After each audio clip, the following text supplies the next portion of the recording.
This is furious HOA Karens. They wanted control. I am writing this down, I said, pen already moving across the notepad while Nancy Thompson stood at my curb with her clipboard raised like a weapon.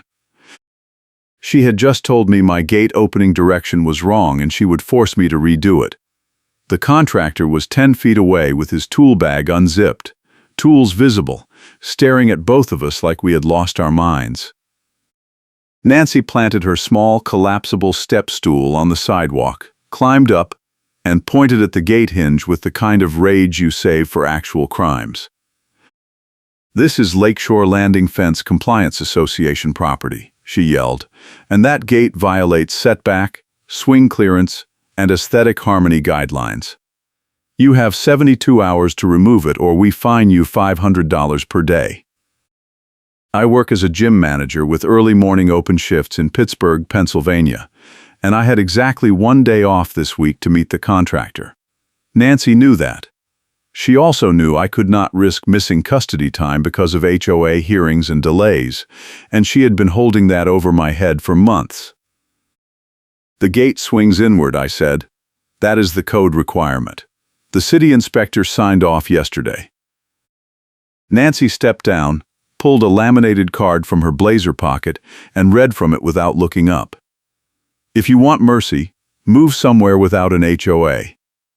Then she turned to the contractor. "If you touch that fence again, I will report you to the state licensing board for aiding a covenant violation." The contractor looked at me. I shook my head. He packed his tools, muttered something about getting paid either way, and drove off. Nancy smiled, made a note on her clipboard, and walked back toward the clubhouse. I stood there with my pen, my notepad, and the growing certainty that this was about to get much worse. Lakeshore Landing sits on the edge of Pittsburgh, in a neighborhood where the board uses vendors as muscle and pretends it is policy. The HOA name sounds peaceful. The reality is committees that invent rules during arguments and a management company that rubber stamps everything Nancy wants. She is the community standards chair, which means she walks the streets with her clipboard, her step stool, and a portable speaker she uses to play a recorded announcement at the mailbox cluster every morning, reminding people about violations. I moved here 6 months ago because the rent was cheaper and I needed stability for custody. The first week, Nancy left a sticker on my truck windshield saying my parking was 3 inches over the line. The second week, she claimed my trash can was visible from the street after 6 p.m. The third week, she said my fence plan was incomplete and refused to process it. I resubmitted twice. She ignored both. Then I hired the contractor anyway, pulled the city permit, and started building. That was the trigger. Nancy showed up the morning the posts went in, blocked the contractor at the curb with her clipboard, and said the fence violated an easement she refused to show me. I asked for the paperwork. She said, "I do not need proof, I have paperwork and vibes." I let her talk, because every word was helping me. I had been recording everything on my doorbell video since the trash can sticker. Nancy did not know that. She also did not know I had a community manager from another HOA who spotted the violations instantly when I showed her the footage. Her name was Maria, and she had dealt with Nancy before at a regional compliance seminar. She told me Nancy had a history of fabricating easements, misquoting setback rules, and using the management company as a hammer. The fence was legal. The setback was correct. The gate swing met code. But Nancy did not care about facts. She cared about control, and I had just challenged it in front of a contractor she probably wanted to intimidate into her own vendor circle. 2 days later, I got a certified letter. It said I owed $1,200 in fines for unapproved construction, aesthetic violations, and failure to submit revised plans. The letter also said the management office closes at 4 p.m. and I had one shot to deliver the dispute packet in person before the fines went to collections. I work mornings, so 4 p.m. was tight but possible.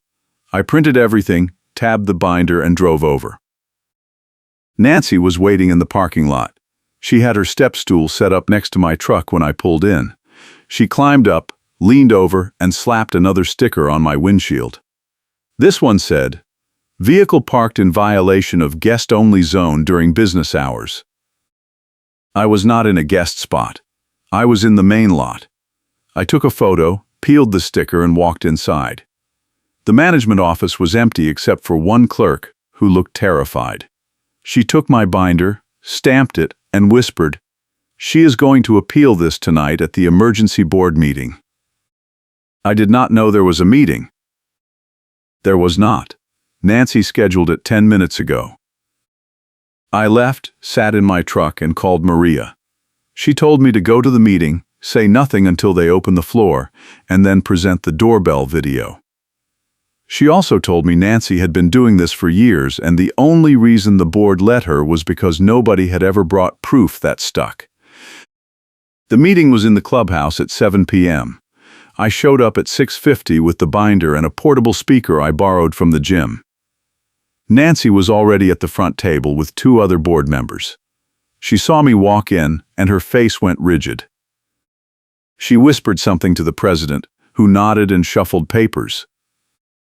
The room filled slowly. About 15 people, most of them neighbors I recognized but had never spoken to. One of them was a guy named Keith who lived 2 doors down. I thought he was neutral. Turns out he was Nancy's unpaid spy and had been watching my yard line, taking photos and feeding her updates. He sat in the back with his phone out, recording. Nancy opened the meeting by reading my name and violation summary. She added details that were not in the letter, including a claim that my fence blocked a drainage easement and that the city inspector had made an error. She said the board had no choice but to uphold the fines and demand immediate removal. I raised my hand. The president ignored me. Nancy kept talking. She said the contractor I hired was unlicensed, which was a lie, and that I had verbally threatened her during the initial inspection, which was also a lie. She said the HOA had a duty to protect property values, and that my fence was a danger to the community. I stood up. The president told me to sit. I stayed standing and said, "I have evidence." Nancy laughed. She said, "Evidence of what? You built without approval. That is not disputed." I pulled out my phone, connected it to the speaker, and played the doorbell video. Nancy's voice came through clear and loud. "I do not need proof. I have paperwork and vibes." Then her voice again, telling the contractor she would report him to the state licensing board. Then her voice again, saying, "If you want mercy, move somewhere without an HOA." The room went silent. Nancy's face turned red. She tried to interrupt, but the president held up a hand. The video kept playing. It showed Nancy measuring the setback with a tape measure she did not extend fully. Nancy taking photos of the fence from angles that made it look crooked. Nancy standing on her step stool and yelling at me while I calmly asked for the easement paperwork. When it ended, I said, "I have the city permit, the survey, the title report, and a letter from the city planning department confirming there is no drainage easement on my property. I also have the contractor's license, his insurance certificate, and his signed statement that Nancy threatened him." Nancy stood, grabbed her clipboard, and said, "This is out of order. You cannot ambush the board with unsolicited materials."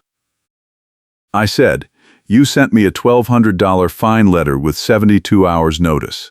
I am responding in the time frame you set." The president looked at Nancy. Nancy looked at Keith. Keith looked at his phone. Nobody said anything. Then one of the other board members, a woman named Carol, said, "Nancy, do we have the easement documents?" Nancy said, "They are in the file." Carol said, "Can you show them?" Nancy said, "I do not need to show them. The rules are clear." Carol said, "The rules say we have to provide documentation when requested. He requested it 3 times. Nancy slammed the clipboard on the table. She said, "I am the standards chair. I do not answer to residents who think they can build whatever they want." I said, "I built what the city approved. You are demanding I tear it down based on an easement that does not exist." Nancy said, "The survey is wrong." I said. The survey was done by a licensed surveyor. Do you have a competing survey? She did not. She sat down, crossed her arms, and stared at the wall. The president cleared his throat and said the board would table the vote pending review of the documents. Nancy tried to object, but Carol cut her off and said, "We are tabling it. Meeting adjourned."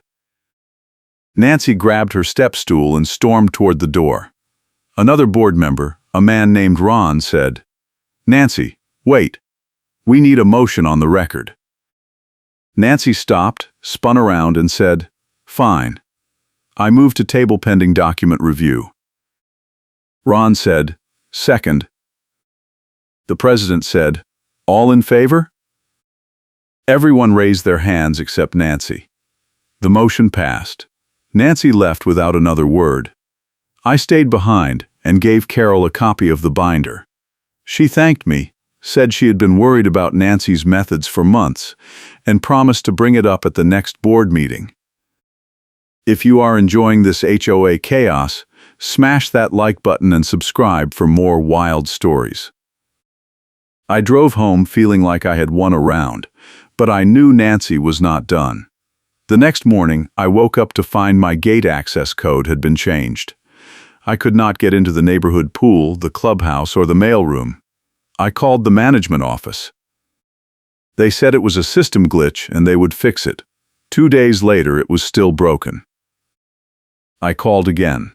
The clerk said Nancy had flagged my account for non-compliance and the access would stay restricted until the board voted. I asked when the vote was. She said she did not know. I asked to speak to the manager. She said the manager was out. That was escalation step 1. Nancy had moved from fines to access restrictions, and she was doing it quietly so there would be no paper trail. I documented every call, every email, every time I tried to swipe my card and got the red light. Maria told me to file a formal complaint with the management company and copy the entire board. I did. Nancy responded within an hour with her own email saying I was harassing her and that she felt unsafe. She attached a photo of me standing in the clubhouse parking lot during the meeting. She claimed I had followed her to her car and threatened her. The photo showed me walking to my truck, 20 feet away, not even looking at her. She also attached a screenshot of my doorbell video and said I had been surveilling her without consent. I forwarded everything to Maria. She laughed and said, "She is panicking. Keep going." The next escalation came fast. I got a letter from a collections agency saying I owed $1,800 in fines plus late fees, and that if I did not pay within 10 days, they would file a lien on my property. The fines were still under dispute. The board had tabled the vote. But Nancy had sent them to collections anyway. I called the management company. The manager finally answered. She said Nancy had submitted the fines as approved, and that the board vote was a formality. I said the meeting minutes showed the vote was tabled, not approved. She said she would check and call me back. She never did. I called a lawyer. He told me the lien threat was probably illegal because the fines were disputed and under appeal, but that fighting it would cost more than just paying. He also said that if the HOA kept harassing me, I could sue for intentional infliction of emotional distress, but that it was hard to prove. I thanked him, hung up, and decided to go a different route. I filed a complaint with the City Code Enforcement Office. I said the HOA was threatening me over a legal fence and that they were claiming an easement that did not exist. The city sent an inspector the next day. He walked the property line, checked the survey, checked the permit, and wrote a letter confirming everything was correct. He also noted that the HOA had no authority to override city permits. I sent the letter to the board, the management company, and the collections agency. The collections agency immediately closed the case. The management company sent a terse email saying they were reviewing the matter. Nancy sent nothing. But 2 days later, Keith showed up at my door with a measuring tape. He said he was checking the fence line on behalf of the Standards Committee. I said no. He said he had a right to inspect common areas. I said the fence was not on common area, it was on my property. He said Nancy told him the survey was wrong. I said, "Do you have a survey that says otherwise?" He did not. He took a photo of the fence with his phone and left. That night, I got an email from Nancy saying I had obstructed an official HOA inspection and that I would be fined another $500. I replied with one line, "Bring it to the next board meeting." She did not respond. Maria told me the next board meeting was my best chance to force a vote and get the fines reversed. She also told me Nancy would try to delay, deflect, or pack the room with allies. She said I needed to show up with everything organized and be ready to speak first. I spent 3 days prepping. I printed the city letter, the survey, the title report, the contractor license, the doorbell video timestamps, and a timeline of every fine, every sticker, every email. I put it all in a tabbed binder with section dividers. I also wrote a 2-minute statement and practiced it until I could say it without notes. The meeting was on a Thursday at 7 p.m. I showed up at 6:30. The room was already half full. Nancy was at the front table with her clipboard, her step stool beside her chair, and a stack of papers that looked suspiciously official. Keith was in the back with 3 other people I did not recognize. Carol and Ron were at the table, looking uncomfortable. The president opened the meeting and went through routine business. Then he said, "We have one appeal on the agenda tonight regarding fines issued to a resident for fence violations. Nancy, do you want to present?" Nancy stood, adjusted her blazer, and said, "This resident built a fence without HOA approval, ignored multiple warnings, obstructed inspections, and has now launched a harassment campaign against me personally. The fines are justified and the board should uphold them." She sat down. The president looked at me. I stood, walked to the front, and set the binder on the table. I said, "I built a fence with a city permit, a licensed contractor, and a survey that confirms it is on my property and meets all setback requirements. The HOA never provided the easement documents I requested 3 times. The fines are based on rules that do not exist and an easement that does not exist. I have proof." I opened the binder and walked them through each tab. The city letter, the survey, the title report showing no easement, the contractor license, the doorbell video transcript showing Nancy threatening the contractor and admitting she had no proof, the timeline showing she sent the fines to collections while they were still under appeal. Nancy interrupted twice. The president told her to wait. Carol asked questions. Ron took notes. The room was silent except for pages turning. When I finished, I said, "I also have this." I pulled out a single sheet of paper and set it in front of the president. It was a management company internal note I had obtained through a public records request to the city, because the management company contracted with the city for storm water inspections. The note was an email thread between Nancy and the management company director. In it, Nancy admitted the easement claim was fabricated to force me to move the fence 3 feet so it would not block sightlines from her unit. The president read it. His face went pale. He handed it to Carol. She read it and looked at Nancy. Nancy said, "That is a private communication. It is not admissible." I said, "It is a public record because the management company is a city contractor. I requested it under Pennsylvania Open Records law." Nancy stood. She said, "This is a setup. You have been planning this from the beginning." I said, "I let you talk, because every word was helping me." Then I quoted her own words back to her, "I do not need proof. I have paperwork and vibes." The room erupted. People started talking over each other. Keith tried to shout something from the back.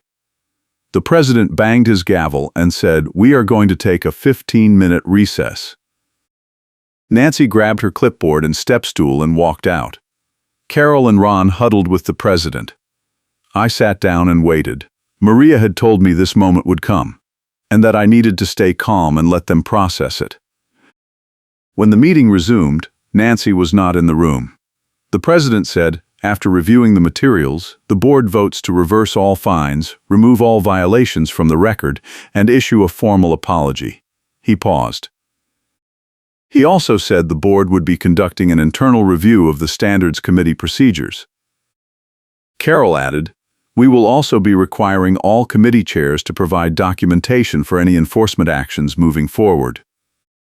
Ron said, "And we will be changing management companies." The room erupted again, but this time it was applause. I sat there with my binder, my pen, and the knowledge that I had just broken Nancy's grip on the neighborhood. But I was not done yet. The next day, I got a call from the new management company.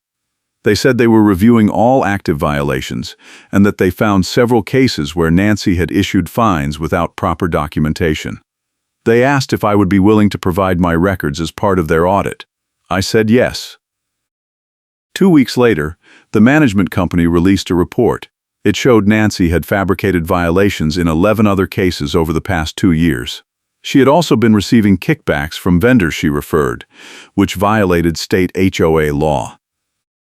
The board voted to remove her from the Standards Committee and refer her to the State Attorney General for investigation.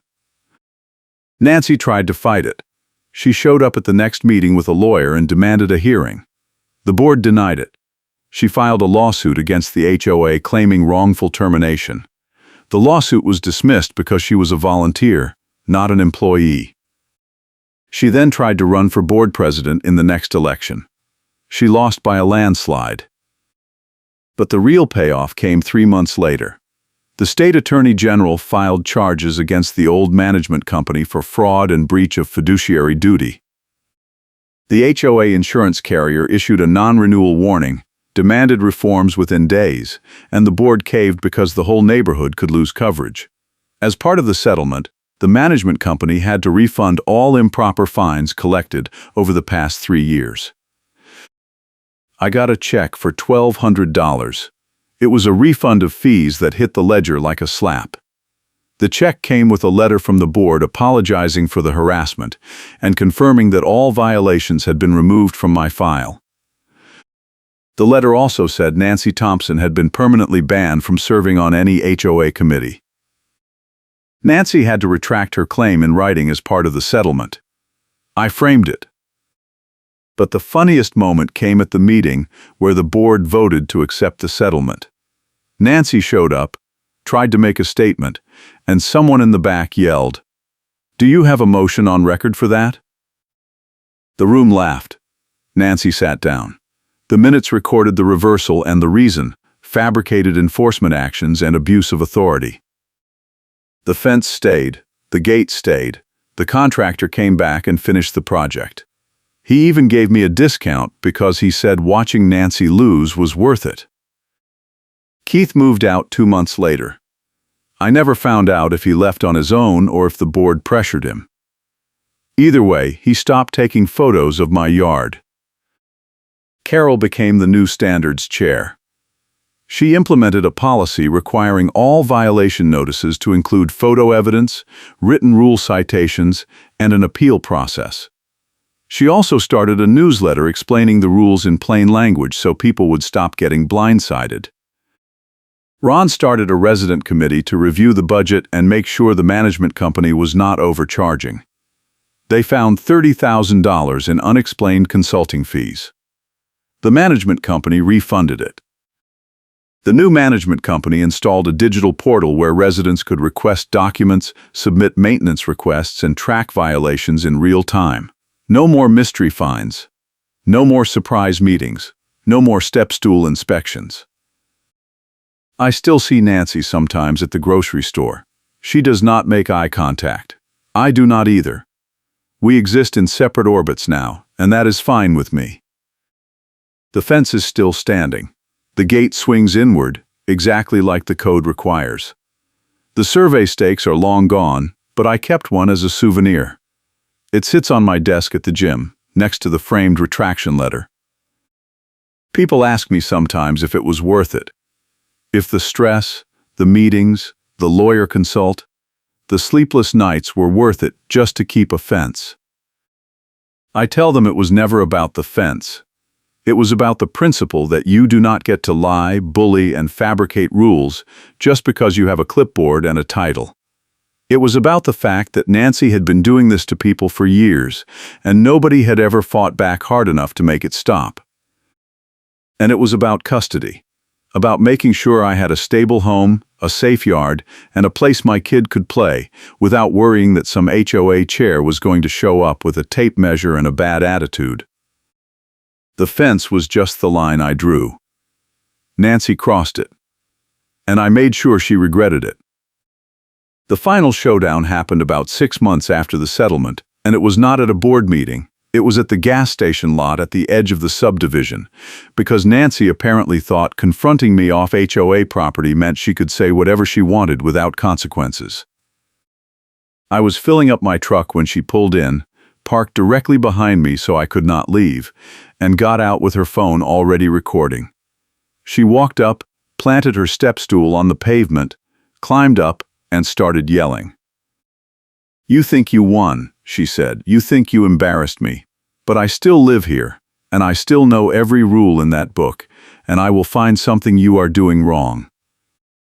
I finished pumping gas, hung up the nozzle, and looked at her. I said, "Nancy, the settlement prohibits you from serving on any committee. You have no authority. You are just a resident now, same as me." She said, "I do not need authority. I have eyes. I have a camera. And I have time." I said, "And I have this." I pulled out my phone and showed her the screen. It was the doorbell video app, live streaming from my front door. I also have cameras on the fence, the driveway, and the gate. So if you come anywhere near my property, I will have proof, and I will file a restraining order. Her face went red. She said, "You cannot do that." I said, "I already did the paperwork. It is sitting in my truck. All I have to do is file it." She climbed down from the step stool, grabbed it, and got back in her car. She sat there for a minute, staring at me through the windshield. Then she drove off. I have not seen her near my house since. Maria told me later that Nancy had tried the same thing with 2 other residents in the neighborhood. Both of them had filed complaints with the new management company. Both complaints were upheld.